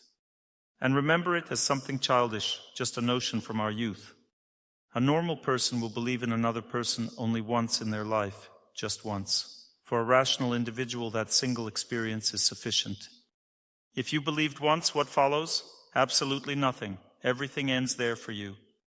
You put your faith in a person, but you should have placed your faith in God. That's where the issue lies. You believed in the wrong entity. When a person puts their faith in God, they are better equipped to handle separation. They manage it more or less normally. Something like that. Spring has arrived, nature is thriving, and everything feels normal. This means that your brain is functioning properly, that you're a normal person. Yet you haven't cut the leather straps that bind the frail heart. The leather straps may still serve a purpose. There is no need to cut them. It should all be worthwhile. If there are issues with God, that's different. But when it comes to people, today it's one woman, tomorrow it's another. One man came to me once and I said, "What do you mean? Do you think there are no beautiful women around? Just look around. There are plenty of beautiful women everywhere. Why are you stressing? Choose whomever you like. They all want to get married." This indicates that a person's mind has become twisted. It should be something like this. A normal person, if their life is structured correctly and they are in service to others, will have a clearer perspective. I was asked a question, how to overcome love faith. It's a profound question. The answer lies in a song. What is that song about? It's about someone who lived their life correctly. If you have lived incorrectly, then it's time to start living correctly. What causes this anguish? It arises when you don't immerse yourself in nature. You don't go running in nature, you don't exercise, you don't help others, you don't love nature, you don't love people, and you don't love God. As a result, you feel anguish and suffer. However, if you cultivate love for everything around you, see what happens next. If you love nature, you'll enjoy it even when you're separated. If you love people, you'll be with people even when you're separated. If you love God, everything inside you will be at peace. You might even have the power to bring a person back into your life. This is roughly how it works. Pure separation occurs when a person leads a normal life, serving and loving without losing their mind. A normal person lives a balanced life in goodness. As the song goes, I'm not rushing with you, but with Natasha to the Good People Club. It signifies that while you may not be with someone, you are content. You say, I'm not rushing with you, but with Natasha. I'm fine. Regardless of whether it's raining or snowing outside, we go for a run, and everything feels great. Why? Because we're living correctly, unburdened by obsession. In another song, one repeats, I want to be with you, I want to be with you. But life is not meant to be a broken record stuck in a cycle of repetitive longing. I want to be with you, I want to be with you. The record is stuck, but it shouldn't get stuck. As the song goes, it's raining or snowing outside and it's time to sleep. And another song, I want to be with you. Just like that record shouldn't skip, happiness should flow naturally. We've discussed why living in degradation doesn't bring happiness. It's because a person doesn't serve anyone. They live only for themselves. They're dumb egoists. For example, you feel depression in your heart. Someone left, and you feel a deep sadness, you feel depressed, everything feels wrong. This reflects a heavy focus on yourself, a very heavy focus on yourself. That's roughly how it is. The singer Tsoi captures this superbly. Tsoi is alive. Why? Because he illustrates the pitfalls of such a negative mindset in his songs, explaining to us how we should not behave. No one does it so skillfully, not even Vysotsky. The mood of his songs illustrates how not to live. It captures a thick self-focus and a dumb, mindless concentration on oneself, which leads a person into terrible depression when they're abandoned by their loved ones. Analyze yourself. If your loved one leaves you and you feel depressed, it means you have this thick, degraded focus on yourself. Something like that. Now let's explore where this sadness originates. Give me a moment. The answer is in another Tsoi song. We will find out now. Here's where the sadness came from. Sadness arises from idleness. You need to do something with yourself. If you find yourself idle and stagnant, there will be sadness. That's where sadness comes from. Step away from the window and do something useful. Why are you standing there and looking? You won't see anything there. A person can see nature if they perform healing practices in it and serve the natural world. When you run through nature, you'll feel the freshness of the wind. When you immerse yourself in ice-cold water, you'll feel the joy of nature, of water. When you're fasting and going out in nature, you'll feel nature's purity. A person can feel nature only if they perform healing practices in it. If you come to nature just to barbecue, break branches, or hunt, you won't feel nature. You can truly feel nature if you're in the right mindset. Mother, that signifies nature as our mother. You can feel her when you serve her as your mother, but if you seek to exploit everything and don't want to do anything, if you remain idle, then you will suffer. The only thing that can emerge in your life is a dream. When a person is idle, what do? They dream. All idle people share a certain theory. What theory? Dream more. How much more? They already sit all day dreaming. Where do these dreams flow? They flow into computer games, into bizarre movies about alien freaks. These are all just dreams. That means a person doesn't want to do anything. They prefer to dream. And these dreams materialize into the schizophrenic lives many lead today. Dream more, my dears, and you'll have everything. They insist you need to visualize your personality. So they visualize all day long with images like a naked woman, constantly in view. They don't take their eyes off for a moment, constantly visualizing. And what changes from this? Nothing at all. Visualize more, visualize. Dream, desire stronger, desire stronger. This reflects modern culture, the culture of dreams.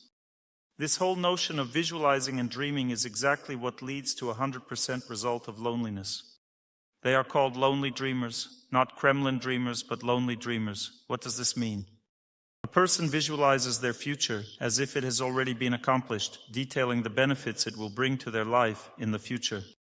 During this time, they enjoy this picture and waste their devoutness because there are two options. Either you'll receive what is meant for you when the time is right, or you prematurely indulge in desires for things you're not yet entitled to. Those people who enjoy things in advance and dream of what they do not have are merely wasting their lives. They live in illusion. They are, in fact, living in contact with spirits that support these fantasies. Thus, life spent dreaming equates to a life with spirits. An equal sign can be placed there. Such individuals must explore the question, how can one consciously move towards overcoming their fate? Because there are two ways. A dream arises organically in life, but you must take action to move toward it. Therefore, it's not about believing in the dream itself, but in the pathway to achieving it. That means you need to believe in this way of achieving the dream. You must move forward and take action, do something.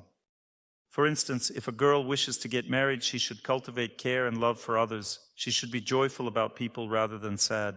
She ought to stop holding grudges, become wiser, and embody the essence of Vasilisa the wise rather than act capriciously. This means expressing happiness for others, serving them, and moving away from mere dreaming towards being active and living actively. When one lives actively, relationships start to form naturally, especially if that's what a woman desires, because I reiterate, a woman may already have children, be of a certain age, and not require the challenges of family life. Instead, she can think about God at this time. Relationships are both a narrow and broad concept. A person living in pure goodness and serving everyone has many relationships filled with friendship and love, but at the level of spiritual practice. That means a person can have a big extended family. This format transcends the idea of a limited personal family unit. It goes beyond the concept of my family as my little island. A narrow concept of family also exists in passion. For those living in pure goodness, the concept of family is extended. It expands to include many. These are my brothers and sisters, my faith, my mentors, who are like fathers. Mentors are akin to different fathers. There can be many fathers. In other words, a person in pure goodness generally builds close relationships with others. They cultivate a broader perception of love and family and do not feel a strong need for a confined little island. This is particularly the case if you have children or have been married before. This situation tends to apply more often to women. But this isn't obligatory. A woman can remarry multiple times. There are no limits in principle. However, it's essential to approach these matters with the right mindset. Now, who are these lonely, dreaming men? They are constantly preoccupied with thoughts of sex, searching for visual stimuli online, and developing excessive expectations of women, especially physical ones. Such tendencies in people sooner or later lead to sexual perversions. Weak character, introversion, low self-esteem, weak willpower, addiction to computer games, and endless movie watching coexist with extremely high expectations for the opposite sex. Why is this the case? Because the person lives in a fantasy, perceiving themselves as deserving of a princess. This is a rather strange outlook on life. This distorted view of the world arises from one fundamental issue, underdevelopment. Now, what about lonely dreamer women? Typically, they idealize their feminine attributes and wait for a knight in shining armor. At the same time, they show disregard for male nature and aversion to the flaws inherent in men's character. They fail to acknowledge their own shortcomings, such as laziness, introversion, overeating, oversleeping, and unwillingness to care for anyone else. These are the characteristics of dreamer women. Where do they come from? These characteristics emerge from a state of underdevelopment, and what does underdevelopment lead to? Ultimately, it leads to loneliness. This is a type of dreamy, misguided solitude which is completely foolish. Are you truly an angel fallen from heaven to deserve a worthy man? There's a long line of 100 women waiting for someone like him. What leads to this situation? Many women don't recognize the principle of correspondence. Women display the best character traits externally.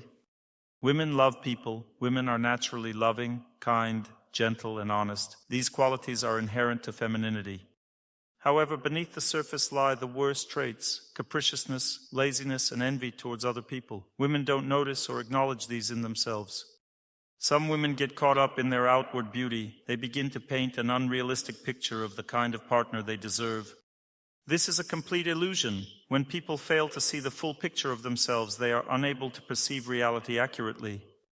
If a woman's best qualities are manifested outwardly, what should she exhibit to deserve a strong, reliable man?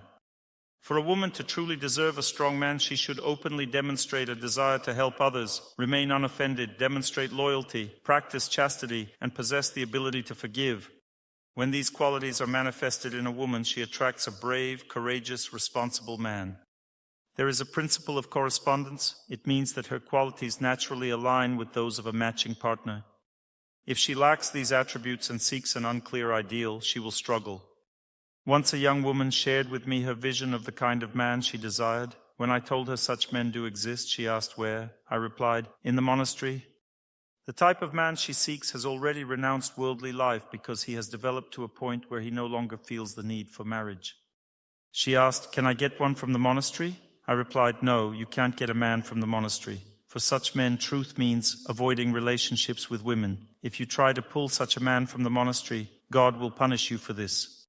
Because such a man is already worthy of something higher, he no longer needs family life. Family life is merely a stage of human development.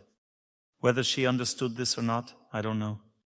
In other words, there exists a particular type of loneliness. Such people are called lonely dreamers. They are lonely dreamers. These individuals cannot get married because they live incorrectly. They grossly overestimate their own capabilities. When they see that someone falls in love, their immediate thought is, oh, anything but that. They quickly shut down any potential connection. Anything but that. But what about them? They should be honest with themselves and take a good look at themselves. Are they not the same? Why pretend otherwise? An underdeveloped man has colossal flaws in his relationships with women. Just as an underdeveloped woman has substantial flaws in her relationships with men. However, they fail to see these shortcomings in themselves. An underdeveloped woman, for instance, may not lack kindness or affection. In fact, women are naturally kind, affectionate, sensitive to others, and conscientious. The main qualities of a developed woman include the ability to love, loyalty, a lack of capriciousness, the ability to let go of offenses, not be overly sensitive to everything around, and not dramatize situations. These traits distinguish a developed woman. Similarly, a developed man demonstrates bravery, responsibility, and other virtuous qualities. Yet, we often desire what we do not deserve, and therein lies the problem. Imagine a man who hasn't achieved responsibility or courage in life. He's not capable of forcing himself to do things, but what kind of woman does he want? He usually seeks a woman who is caring, nurturing, and loyal. But why should she be expected to fill that role? This mismatch is the same for both men and women. It's a universal mismatch. Thus, the second profound cause of loneliness, following the first cause, which is called dreamers, is the mismatch between what is desired and what is real. This discrepancy is rooted in a deep-seated selfishness in love, a strong desire to be loved coupled with an unwillingness to give it. This leads to unrequited love. This leads to a harsh attitude towards those who love you. Let me explain now how this manifests karmically. One person came to me and asked, Dr. Torsunov, I have a dilemma. Many people have approached me with a similar question. He says, I have a dilemma. When I love someone, they don't love me back. But if I don't love someone, they love me. This reflects a clear mismatch. This mismatch is driven by a very strong selfishness in love. Such individuals don't want to give love. They want to enjoy love and pull it towards themselves. That's the feeling. When they are tuned like this, what do they actually want? If you ask them, they say, I want to live with the person I deeply love. Not just love, but deeply love. You understand? I love this person. I want to live with that person. I only want to live with such a person. This means hogging the covers. If you love someone deeply, they won't love you at all. They won't live with you because they're the same. Two people with the same kind of selfishness will invariably be drawn to each other. Such relationships are akin to a ship that is already sunk below the waterline. It can sink in a storm. Its condition is dangerous. This critical line, when a person very much wants to enjoy love, when they want to fall deeply in love and strongly love another person, seems like a real life to them. This very yearning can cause their vessel of love to capsize. There's no point for the other person to be with they because the other person is unable to love them at all. They have pulled all the love from the other and left nothing for the other. That's it. This is a stalemate situation leading to loneliness. Such a person asks me, Dr. Torsunov, what should I do? I don't care anymore. Love or not love, I just want to be with someone. Oh, that's great. Then you should pass your test. They ask, what test is there to take? I reply, this one. Can I get married? You can, but on one condition, the person should love you and you won't love them at that time. You must sacrifice yourself and give yourself to them because they love you. This is the only condition. There are no alternatives. If you want to get married, you must give yourself to the person who loves you.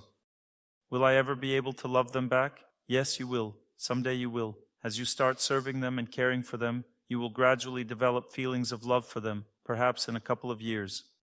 However, if you have bad karma, if you start pulling strongly, if you strongly want to get married for love, you will remain alone.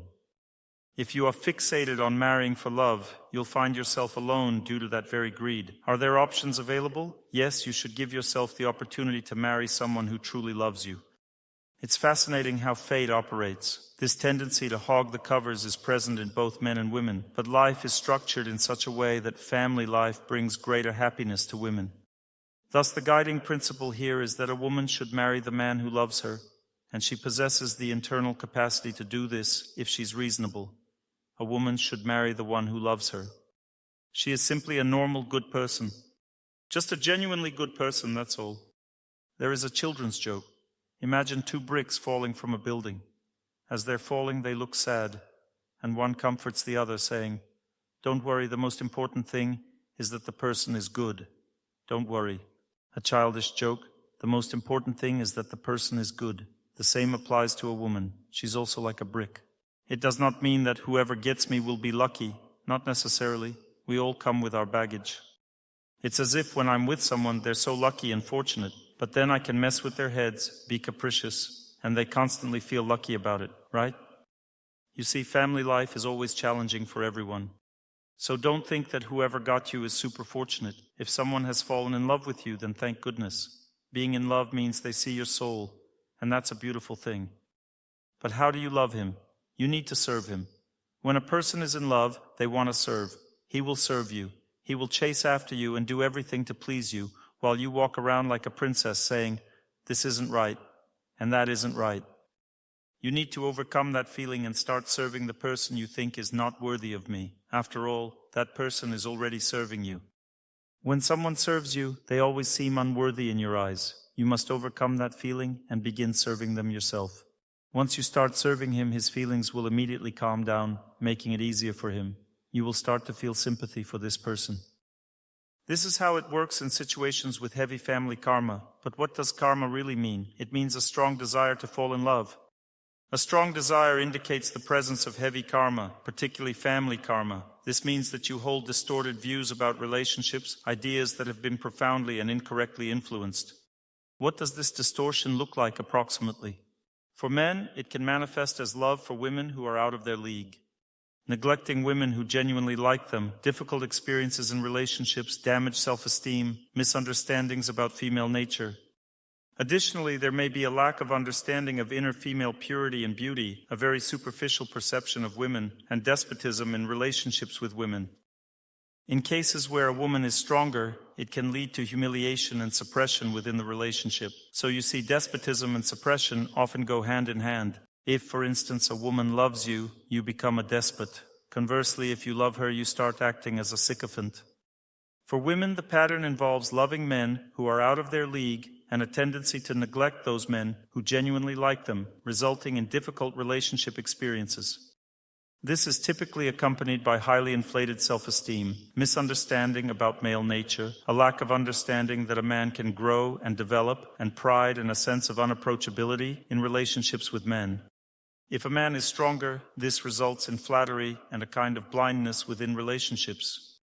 We are currently examining the signs of negative, heavy family karma.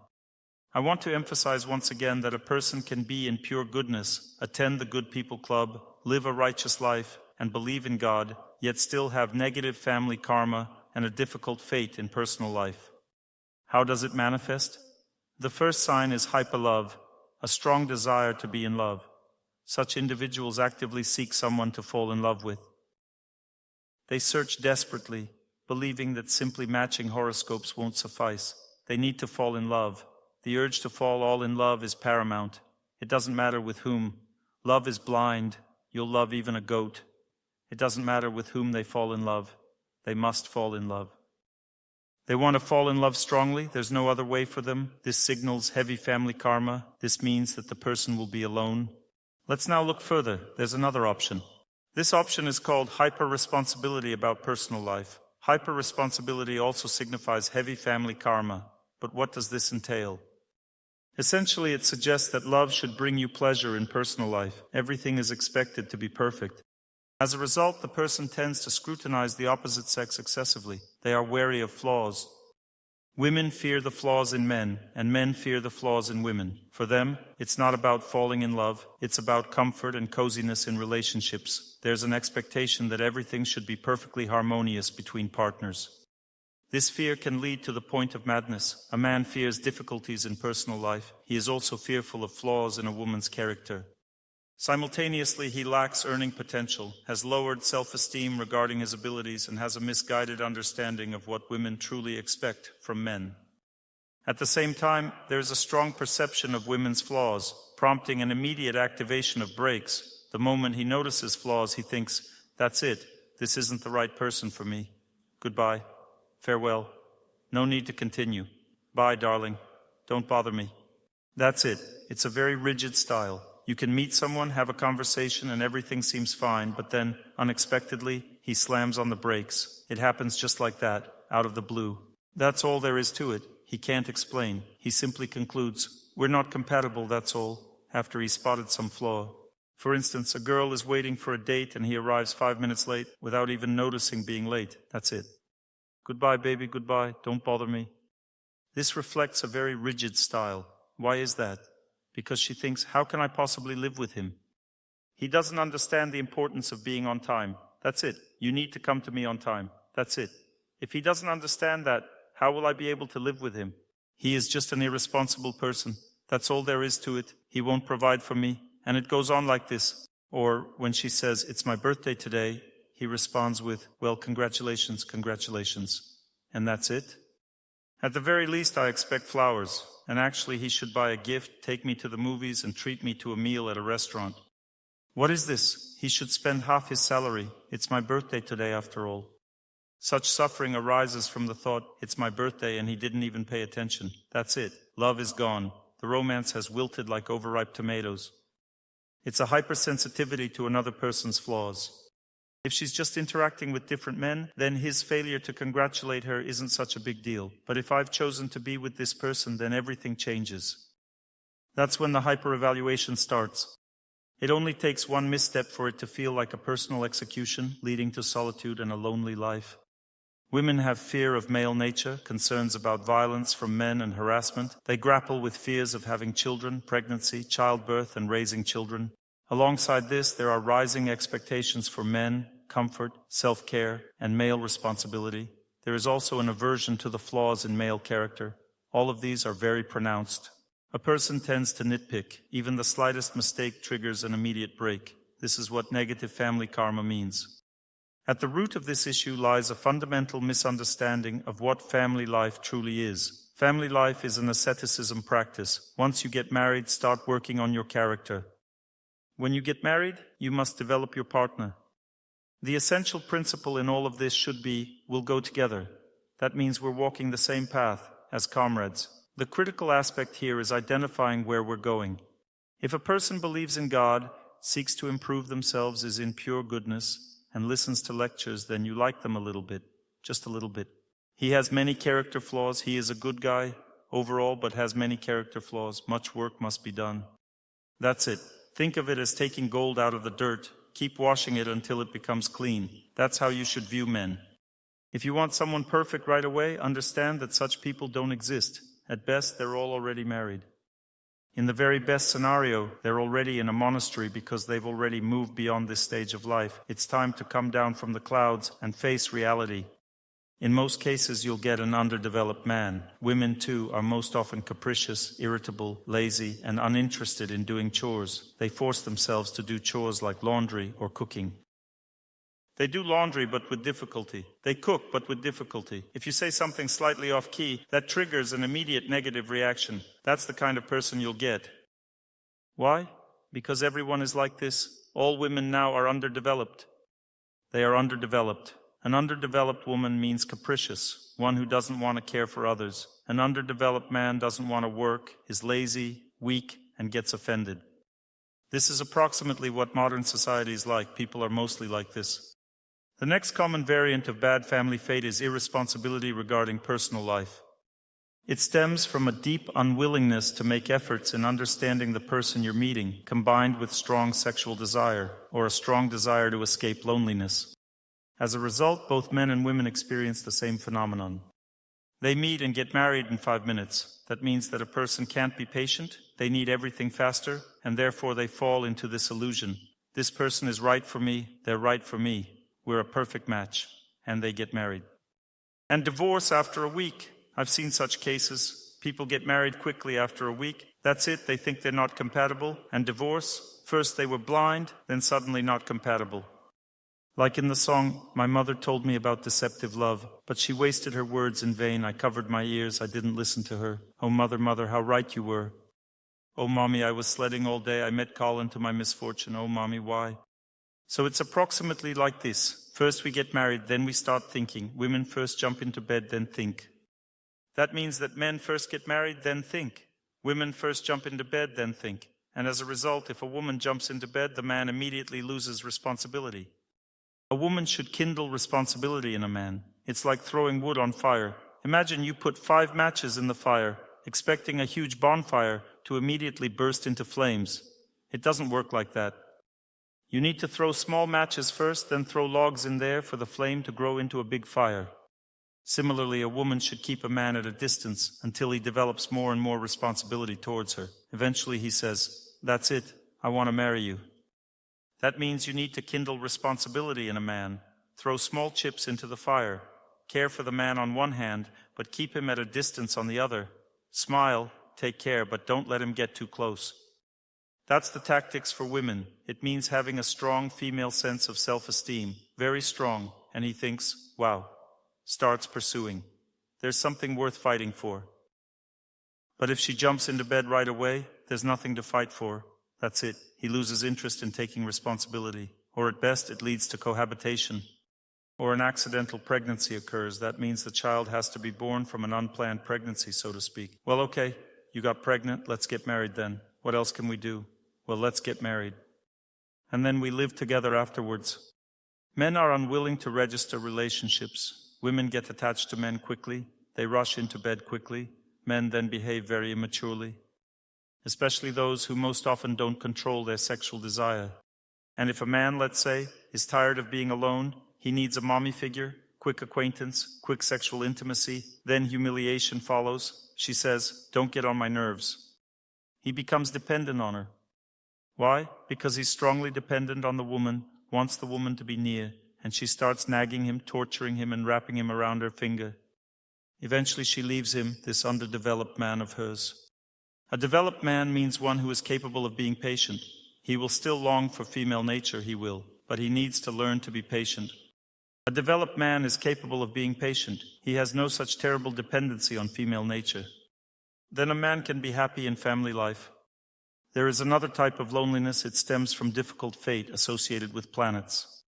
And tomorrow we will talk about this topic in detail, about the influence of planets. Weak Sun, cold Moon, sensitive Mars, bad Mercury, weak Jupiter, weak Venus, weak Saturn, negative Rahu, and Ketu. All this leads to loneliness due to bad karma. We will talk about this tomorrow, but today ask your questions.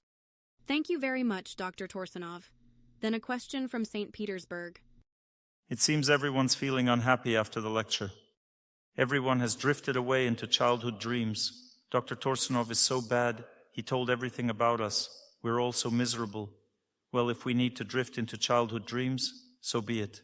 What can we do? Dr. Torsunov didn't help. He told the truth. Now we need to drift into childhood dreams. What else can we do? Dr. Torsunov is bad. Only childhood dreams remain. Now questions. Dr. Torsunov, a question from an online participant. I think the answer was already given in the first part of the lecture about loneliness in spiritual life. Here's a similar question. I've never had sincere, friendly relationships. I'm gradually trying to get on a spiritual path, but there's a vacuum around me. How to attract true friends? Are there perhaps some practices? This is an important question. Let them raise it again and again. Let's talk about it one more time. Try to understand that this vacuum is a sober perception of where we've ended up. We've ended up in the material world. We are lonely here. Our place is in spiritual reality, where God is, where holy people are, where there is sublime activity. There is no loneliness there. There's depth, loyalty, purity in relationships. All this should surround a person. Therefore, I've spent my whole life creating such an environment of people who strive for God. I I take care of them. We created a Vedic center where spiritual worship takes place, and so on. And people experience emotions of closeness with others, purity in relationships, sublimity, and so on. This is the path. You say, I have no friends, I have a heart of stone, emptiness inside. This is true. We are all like this here. We've ended up here. When will my heart melt? When will the emptiness disappear? When will I feel lightness? When will I have relationships? When will there be purity? When will there be love? When we develop more. We need to move forward, we need to develop. The more dignified a person is, the more love there is. We read books about how our spiritual teachers pass away. And we see how other spiritual teachers come to help them when they pass away and pray together with them. They come, drop everything, take care of them, look after them. When you look at these relationships between spiritually developed people, you see that they have love, they have purity. They love you more than you love them. They think about you, remember you, care for you. In other words, everything depends on development. If the heart is developed, there's no emptiness, no loneliness. In fact, even the smallest drop of love for God completely destroys emptiness and loneliness in the heart. A person becomes happy, they become fulfilled, cheerful. Even a drop of love for nature destroys loneliness. Even if you just love nature, if you love people in general, if you've given a lot to people in life, they start paying you back with gratitude. You're no longer lonely, you feel good with people. And if you feel the Lord in your heart, it's pure bliss. We need to understand that we are all lonely here, and those people who hide this from themselves, they drink. They drink, try to party, somehow entertain themselves. You see, one can hide this thought from oneself, that I'm lonely here, try to entertain oneself somehow. But in reality, it doesn't help. Therefore, a person will have to not just drink, but drink heavily over time to suppress this feeling of loneliness. The feeling of loneliness is a punishment. Our punishment for turning away from God, and the reward is that we turn to God again. If we turn to Him and keep going towards Him for some time, He will appear before us. As soon as He shows Himself even a little, loneliness will end forever. A person will feel very happy, close to God, to people, to nature, to everything. Everything will open up before the person. They will become happy, cheerful. Emptiness means lack of development. One needs to develop and there will be no loneliness. There will be purity and joy in the heart. Loneliness means sins have covered the Son of God in your heart. When there's no light, you need to cleanse your heart. Then happiness will come. Next questions. Hello, Dr. Torsunov. Thank you for the knowledge. Now, there are many predictions about wars, catastrophes, and many things. There is suffering. Is there any point in creating a family if we have to live in such terrible conditions? There's no point in creating a family. Hunger, wars, trials await you. This is a big problem. The question is, what kind of association have you chosen? When bad karma comes to earth, panic mongers come out. Let's say a war begins. Immediately many panic mongers appear. They all shout, "We'll all be killed." Where do they usually come from? From houses to the streets, and then they're put against the wall and shot. In a normal country that wants to win a war, panic mongers are shot. Where are all these panic mongers coming out now? They come out on the internet. No one will shoot them there. And what stories do they tell there? 5G, internet, and vaccines will destroy us all. They'll chip us. They'll destroy us, and so on. Ecology is being destroyed. Bees are dying. And if you have a tendency towards this paranoid panic, you read all this, and it has an impact on you. You consume all this stuff, and then you wonder why you have such thoughts. Maybe I shouldn't get married. Well, maybe it's better to shoot yourself then? What kind of life is that? Why not get married? Not getting married is not a solution. You should just shoot yourself right away. One shot, and that's it. And that's it. You won't experience anything. All this comes from bad, wrong association. Because what does the right association say? That everything will be fine. This is true. Because we are developing. This life will end. Even if there's a nuclear war here, we will still pass away. And then, if we live right, we'll go to heaven or the spiritual world, and there are no nuclear wars there. In other words, a person doesn't live only here on earth. We perceive everything from the position of this earthly life. Dr. Torsunov, will it get worse or better on earth? Everything depends on how you will live. If you live correctly, everything will get better and better for you, even despite the fact that, let's say, Earth's fate will be harder. Earth's fate will be difficult for about another year and a half, then it will get easier. That's how life works. But if a person develops, works on themselves, they will have more and more happiness. What do you think? Weren't there happy people during the war? There were happy people. There are always happy people. People who work on themselves, develop themselves, they are happy. And later they even remember this time of difficulties when they suffered and overcame challenges. This turns out to be their happiest time in life later. That means people who went through these difficulties, hardships, and won, they happily remember all this, how they went through all of this. In other words, happiness is not when everything is good for us. Hello, is everything good with you? Everything is good? Well, good, let's keep sleeping. When a person wants everything to be good, it just means a desire to sleep.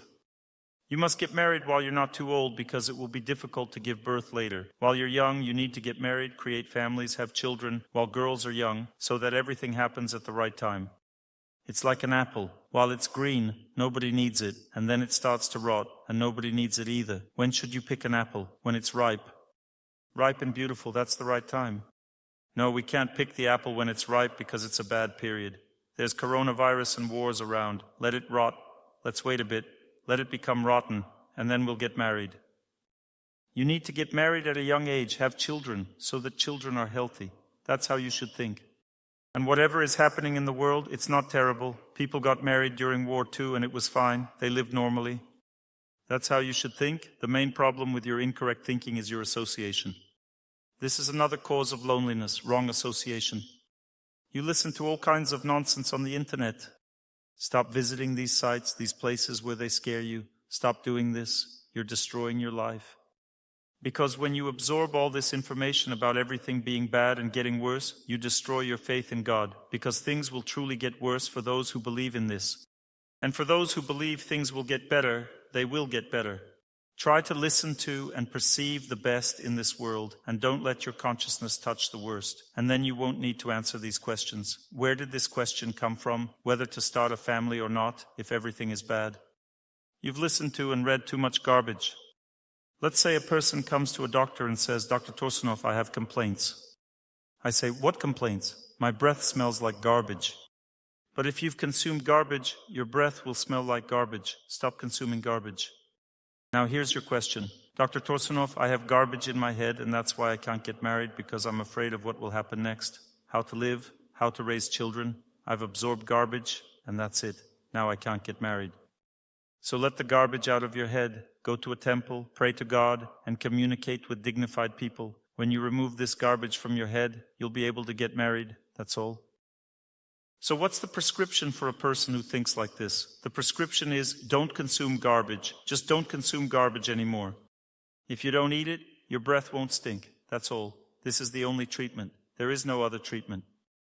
You need an emetic. I'm giving you an emetic now to make you throw up. And don't consume garbage anymore. Don't surf the internet. Don't consume garbage. Otherwise, these thoughts will come back. And then even worse thoughts might come. Why live in this world? Communication is a terrible force that affects human consciousness. All dignified people should seriously think about what they watch, what they listen to, what they fill their lives with. This is very, very important. Listen more to good things, lectures, spiritual music, pray, listen to prayers. That's what needs to be done, and this will bring happiness. And you'll want to get married, have children. For a happy person, it's natural to get married, have children, be patient, forgive, and love. This is natural for a happy person. For an unhappy person, it's unnatural. Stop letting garbage into your mind. Currently, the entire internet is poisoned with bad news and all kinds of nonsense. Stop consuming all of this with your head, otherwise you will start to stink. Let's say you met someone. They seem beautiful, everything's great, they speak well, but you get a little closer, they stink. That's it. You won't build a relationship with them, right? They smell bad. Remember, if you keep absorbing all this information, you will start to smell bad mentally. You won't be able to get married. You won't be able to find a spouse. We understand now. We'll try not to stink and avoid such communication. Now, Elena, your question. Hello, this is my first time asking a question. The question is about loneliness in the family. That means not between spouses, but relatives, parents, brothers and sisters, children, grandchildren. So, you want emotional warmth, but you don't sense it, don't feel it, and there are just business-like family relationships. Everyone is on their own. Or for example, in my friend's specific situation, her brother moved to another city with his family without saying anything and left my friend alone with their elderly father. She also feels lonely and worries about this. My dear, don't worry, because we are all alone in this world. Relatives are people conditionally related to us. Who are these relatives? These are people to whom we owe something. If I have some debt to a person, they are born as my relatives. This means that I must repay this debt. That's what a relative is. You want closeness, warmth. It seems there should be close relationships between relatives. This is just an illusion. For example, when people visit each other during holidays, it creates an illusion that relatives are close. As soon as they stop visiting, relatives are no longer close. True closeness only emerges as a result of spiritual relationships. And if you start these relationships with someone, you'll understand what I'm talking about. You will have spiritual closeness. It's a pity that there was no festival this year. People come to our festivals, and in just 2 weeks of correct life, pure, bright life, people become very close to each other. They start to feel warmth. They start to feel care, closeness. Their hearts open up. They cry. They don't want to leave. This is the result of good communication. And such festivals really show, no matter how many lectures you listen to, you need to feel all this. These feelings arise when a person goes on a pilgrimage, or comes to a festival, or attends a retreat. The heart opens up, and purity enters it. I also don't have such close relationships with my relatives. I try to take care of them. I also drag all relatives to the festival. Their hearts open up there. My mother comes to spiritual programs. Her heart opens up. So when we introduce our close ones to spiritual life, if they want it, then closeness with relatives begins. Quick bonding begins. But if they don't want to develop, if people want to live an ordinary life, they will do what they want, and this will be betrayal from the relationship perspective. Because whenever a person does what they want, it's always betrayal, especially in family relationships where money is shared. Or, for example, shared responsibilities to parents. Let's say my mother is seriously ill, my relatives just left and dumped everything on me. This is a natural thing, it always happens this way. Because people always do what they want, and what they don't want, they don't do it. You can find 1,000 excuses. But you should just think that this is how it always happens everywhere in this world. You want to believe that your husband won't leave you. You want to believe that you'll have deep friendship with relatives. You want to believe that people of your nation will understand you. You want to believe that your country will accept you, that your country's government will protect you, and so on. All these are illusions to some degree. These are all different types of illusions, because only righteous friends will accept you. Only those who believe in God will protect you, and your mentor will protect you. Only a spiritual family will accept you.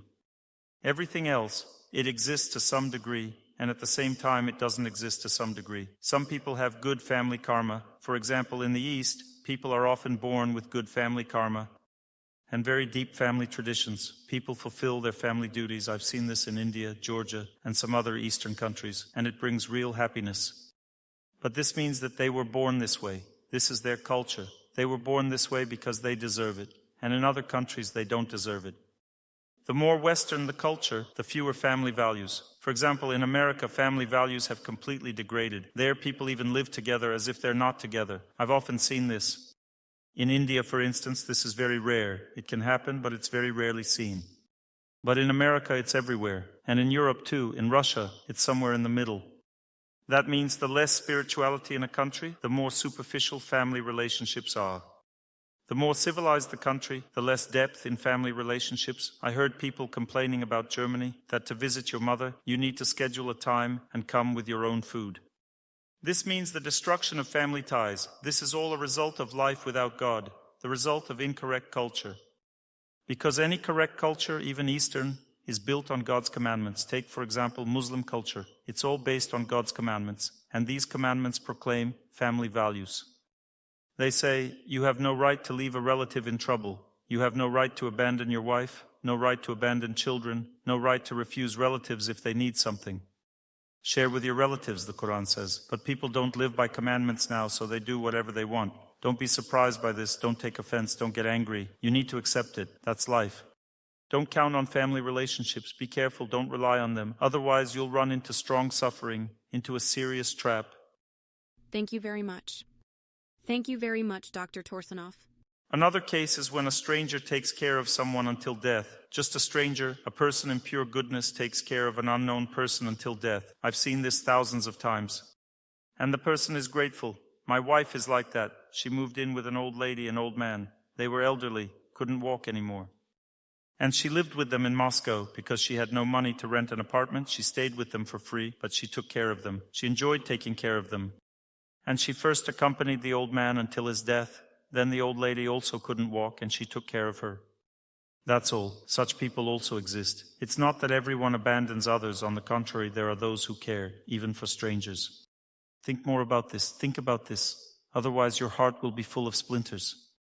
Dr. Torsunov, but how to forgive? My brother acts like this towards his own father. How to forgive that he abandoned his father? Betrayed his father? Punish him. You don't have to forgive. Tell him that he will answer for this, and you'll feel better. You don't have to forgive a person. You can punish them in your heart, and that's all. You should understand that forgiveness is always connected with being filled with energy. Why can't a person forgive? Because they became empty.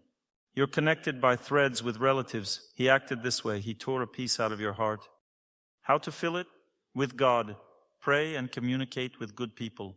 Gradually it becomes easier, easier, easier in the heart. Don't think like this. God be with you. You abandoned your father. God be with you. You don't have to think this way. He will be punished. Simply if you do the same, you will be punished. If you forgave, God will forgive you too. If you didn't forgive, God won't forgive you either. But sometimes a person agrees, let him not forgive me either. I'm punishing this person, and if I act this way, let me be punished too. Great, that's a good position, the right one. Either way is good. It's good to forgive. It's also good to punish. Doubts are bad. When a person doubts whether to punish or not, to forgive or not, then there's a trap in their heart. But the biggest trap comes from expectations. If you treat someone as a relative thinking they should act like a holy person, never abandoning anyone, that's where the trap is. These are wrong expectations from people. Imagine, I kept a snake in my house, fed it, gave it water, thought it would behave like a human. Then it bit me. I died. A question arises, what's the problem? Before death, I was so upset, thinking, I treated you so well, but you didn't treat me well. I know of a case when a person took a tiger home, lived with the tiger. At some point, this tiger got hungry and simply ripped him apart. Although he fed it, raised it from childhood, but a tiger is a tiger. It behaves like a tiger. Or one person kept a wolf, and it didn't rip him apart, but it ripped apart his friend. A friend came to visit. The wolf saw a stranger and mauled him, while the owner wasn't there. You understand? You were counting on the wrong thing. Do you know why you're suffering? Because you didn't understand that people in passion or in degradation cannot be faithful. They sometimes betray. And you think that if they're relatives, they won't betray. This is your misconception. To learn more on the subject of health and healing of the body, please make sure to read my health guide, available for download on my YouTube channel or on my Instagram page. Thank you very much, and see you soon.